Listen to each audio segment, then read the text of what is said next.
This morning's reading is Psalm 139, verses 1 to 6 and 13 to 18. You have searched me, Lord, and you know me. You know when I sit and you know when I rise. You perceive my thoughts from afar. You discern my going out and my lying down. You are familiar with all my ways. Before a word is out of my mouth, you know it completely.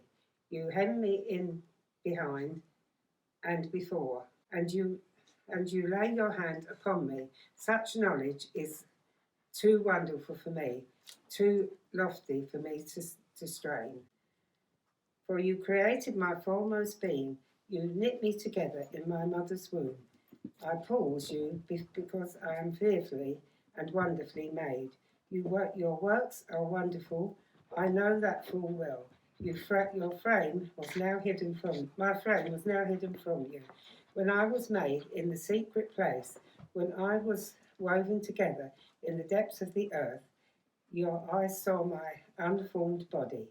All the days ordained for me were written in your book, before one of them came to be. How precious to me are your thoughts, God. How vast is the sum of them. When I come to count them, they would unnumber the grains of sand. When I awake, I am with you.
Genesis chapter 28, verses 10 to 22.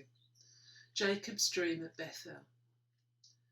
Jacob left Beersheba and went toward Haran. He came to a certain place and stayed there for the night, because the sun had set. Taking one of the stones of the place, he put it under his head and lay down in that place. And he dreamed that there was a ladder set upon the earth, the top of it reaching to heaven, and the angels of God were ascending and descending on it. And the Lord stood beside him and said, I am the Lord, the God of Abraham your father, and the God of Isaac. The land on which you lie I will give to you and to your offspring. And your offspring shall be like the dust of the earth, and you shall spread abroad to the west and to the east and to the north and to the south. And all the families of the earth shall be blessed in you and your offspring. Know that I am with you, and I will keep you wherever you go, and will bring you back to this land, for I will not leave you until I have done what I have promised you. Then Jacob woke from his sleep and said, Surely the Lord is in this place, and I did not know it. And he was afraid. And he said, How awesome is this place! This is none other than the house of God, and this is the gate of heaven. So Jacob rose early in the morning, and he took the stone that he put under his head, and he set it up for a pillar, and poured oil on the top of it. He called that place Bethel, but the name of the city was Luz at the first. Then Jacob made a vow, saying, If God be with me, and will keep me in this way that I go, and will give me bread to eat and clothing to wear, so that I come again to my father's house in peace, then the Lord shall be my God, and this stone which I have set up for a pillar shall be God's house, and all that you will give me I will surely give 1/10 to you. Good morning, friends at Footscray Baptist Church. My name is Alex, and I'm the pastor of Sidcup Baptist, and I bring our love to you, and in particular to Bren and her family at this challenging time. Speaking on the topic of prayer can be an easy, yet in other ways tricky thing to do. It's easy because amongst us we already have a good understanding of prayer, and so we don't need to start from scratch. But it's also tricky because, well, we already have a good understanding of prayer, and so it's difficult to share with you something you don't already know. And with that in mind, I'm not going to try and educate you about how to pray. I think that would be a tad patronising. Instead, I'm going to share a message today which I hope will inspire you. Because on one level, yes, our prayer lives can be compromised by our distorted theology. We might have what's called a father wound or daddy issues, which twist the way in which we see God as our Father. Or we might create such a division between the early church and now that we don't expect God to really answer prayer today. We may even have a faulty understanding of who we are in Christ and not appreciate the privilege that we have in prayer. But I expect that if some of us are struggling in our prayer lives at the moment, it might be more to do with our circumstances rather than our theology, although the two are intertwined to some extent, aren't they? As lockdown drags on and on, if we're not careful, it will suck the life and hope out of us. Being stuck indoors, not being able to see friends and family, fearful of our loved ones getting ill. Some are simply exhausted from working from home, perhaps covering for colleagues who are off sick, homeschooling the kids, and not ever really having a proper break. Others, on the other hand, just have very little to do, not being able to go to groups or being able to volunteer or go away, and at this point are just seriously bored. I think many of us feel in a bit of a dip, a bit of a trough, where good times are now behind us and there's clear hope for the future, but in the meantime we're not in a good place. And perhaps the same could be said for some of our prayer lives. And this is why I was drawn to share one of Jacob's stories with you this morning. Jacob was blessed. He was the grandson of Abraham, the son of Isaac. He had a twin to play with and grow up with, and amazing prophecies were spoken over him. But we know that Jacob messes up. He dishonors his brother, he deceives his dad, and has to go on the run. He gets so far on his travels, but it starts to get dark, and he decides to stop in an area which was unfamiliar to him. It was dark, probably really cold, and the only company he had was his own internal voice telling him what an idiot he had been. There's no Airbnb, there's no inn, there's not even a park bench. And so Jacob finds a rock to rest his head on. I'm picky about my pillows when I go away somewhere. I always take my pillows with me. I guess I am one of those people. So to give the detail of Jacob using a rock for a pillow just demonstrates, in my mind, his dire situation. If I was him, I wouldn't be able to sleep. But because of all the walking and all of the stress, he's just so exhausted, he does manage to get some shut-eye. And whilst he sleeps, he dreams. And whilst he dreams, God speaks to him. God mercifully gifts Jacob this theophany, where there is a ladder which is stood on the ground in front of him, which stretches up right into the heavens. And climbing up and down the rungs of this awesome ladder are a host of angels, climbing rather than flying, because angels don't have wings, do they? And not only is there the presence of angels, but indeed God himself. From our text, we can't be sure whether God is at the top of the ladder or down at the bottom beside the ladder and Jacob. But God speaks. He announces who he is, not because Jacob didn't know, but to remind Jacob of who God is. And that's something that we all need from time to time, isn't it? He says that he is the God of his grandfather and of his father. He says that not only does Jacob descend from a great family, but that he, Jacob, will have his own legacy. The dynasty that God started with Abraham will continue to Jacob and beyond. And then God adds this promise: I am with you. I will watch over you. I will never leave you. Jacob, as I said, is not in a good place. Not in a good place with his family, not in a good place in his own feelings, and not in a good place geographically. Horizontally, there is no one around. And if there were, the only words that they'd have for Jacob would probably be stern ones. But God, in his mercy, creates a vertical channel and speaks with his words and shows with his vision that he is with Jacob.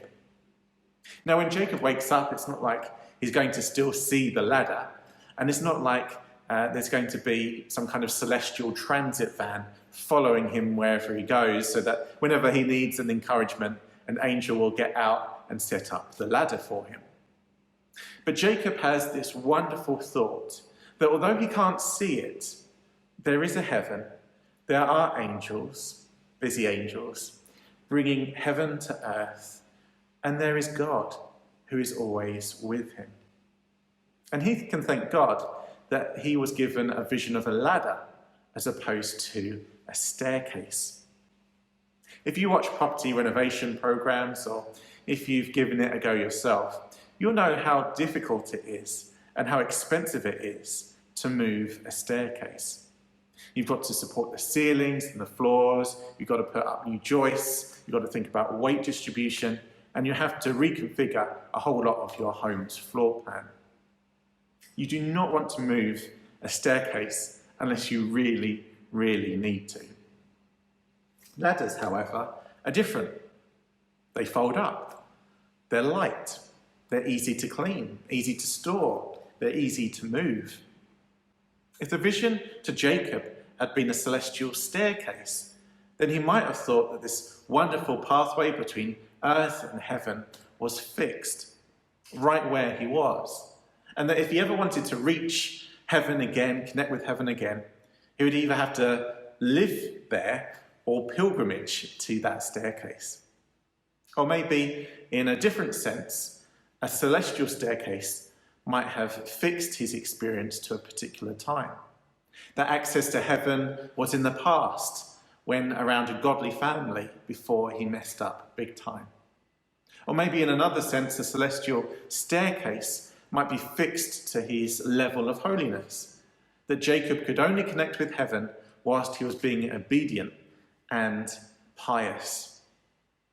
But instead, we have this vision of a ladder.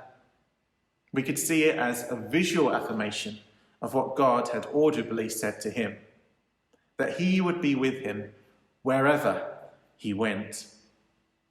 In the past, when life was pretty good, there was a ladder to heaven.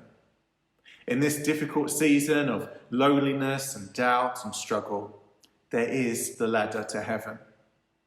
In the future, when his family is expanded, there the ladder of heaven will be again.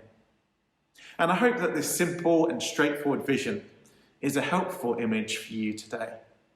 The promise that wherever you are or aren't, whatever you're doing or not doing, and however you're feeling, that there is a supernatural ladder at your feet which stretches up to heaven. Now, you won't see this ladder with your eyes, but this is actually a real physical ladder, just as real and just as physical as this one. And you might be thinking, Alex, for goodness sake, what are you going on about? Well, I'll tell you, this ladder is not made of metal or wood, but our ladder is made of flesh and blood. In John's Gospel, Jesus reveals that it is he, the Son of Man, who is this ladder. Truly, truly, I say to you, you will see heaven opened and the angels of God ascending and descending on the Son of Man. Jesus is the one who connects heaven and earth. He is the one who came from heaven to reveal its reality, its majesty, its ways. He is the one who lived on earth, experiencing it, restoring it, suffering in it. He is the one who's now in heaven again, preparing it for those who follow him. And it is Jesus who will come again and who will transform both realms into the new heavens and the new earth. Jesus is the Archegos. He is the pioneer who leads his people. Jesus is the way through what he achieved in his death and resurrection. The ladder has a name, and the name is Emmanuel, God with us. God with us in our past, God with us in our present, God with us in our future. With us in great times, with us in the difficult times, with us in the exciting times, and even with us in the really boring times too. Whatever you're doing or not doing, wherever you are or aren't, and however you're feeling, be encouraged to pray today. You don't need to do something. You don't need to go somewhere. You don't need to feel a certain way. The ladder of prayer, the ladder of heavenly connection is right at your feet. You don't need to try and climb the ladder, because if you do, you'll only get exhausted and you'll fall off. But ask God to come down the rungs today and enjoy your encounter with him. And through these incredible times of prayer, may you be led into echoing the words of Jacob. Surely the Lord is in this place, and I wasn't even aware of it. What an awesome place this is.